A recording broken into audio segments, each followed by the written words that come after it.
Fathers don't say much, at least not from where I come from. Some have already passed, and those still here come from a different era, where sharing was and could be seen as weakness. With my dad, it was always surface level talk. No depth, no truth, not his, and most definitely not mine. He never shared his truth, not his pain. And even if it wasn't directly relevant to me, it would have made a difference. Just knowing he had lived it, that he understood, that he had empathy. I wish I could have seen him as a human and not just the socially accepted dad figure of his time. He showed up, he watched almost every sports game of my life. He provided, we always had food, a roof, stability. And he was extremely good with his hands. So he fixed things, physical things. But sometimes the fixing I needed was in the words he never said or the conversations we never had.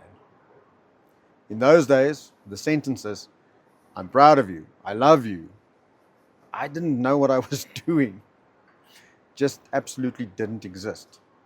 If he had just told me something real, a story, a mistake, something honest, that alone would have meant everything. Because then I would have trusted him with my life, my problems, my confusion, knowing he had my back. But that never happened. So I didn't share and I didn't ask for help, even when I needed it the most. And as sons, we feel it.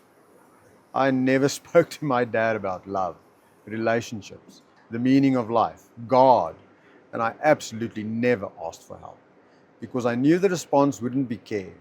It would be disappointment or anger. And you and I both know when we've done something stupid. But what I needed was someone to show up without judgment. And that's the kind of father I want to be. There will always be consequences. That's just life.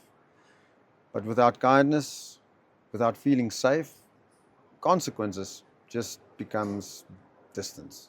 So I never said anything. So we fill in the gaps with our own assumptions. I was adopted, so I assumed I wasn't wanted. That I was there because not having children in the 70s would have been an embarrassment.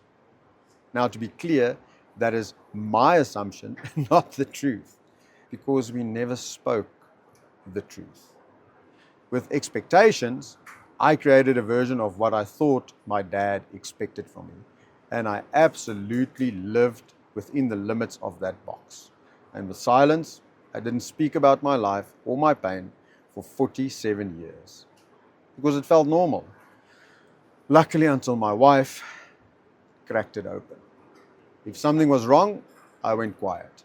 And that silence became her pain. Because silence becomes part of you. It feels safe.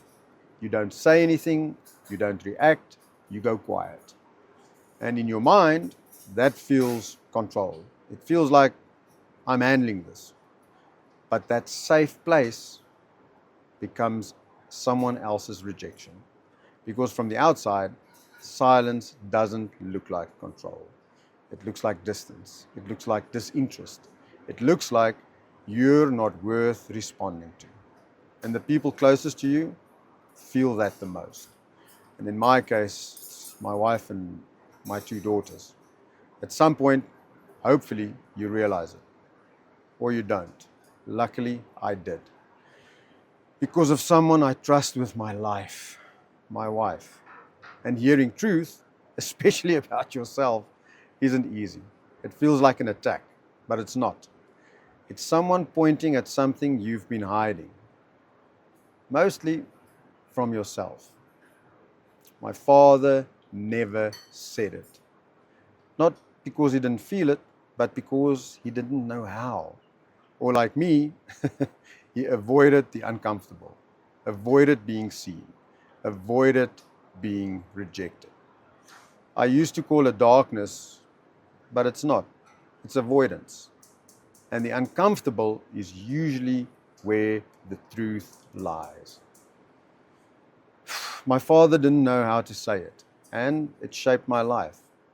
I want to be a father who is honest about his life, because honesty creates trust and shows your sons something simple. I am real. I have your back, and we are not different.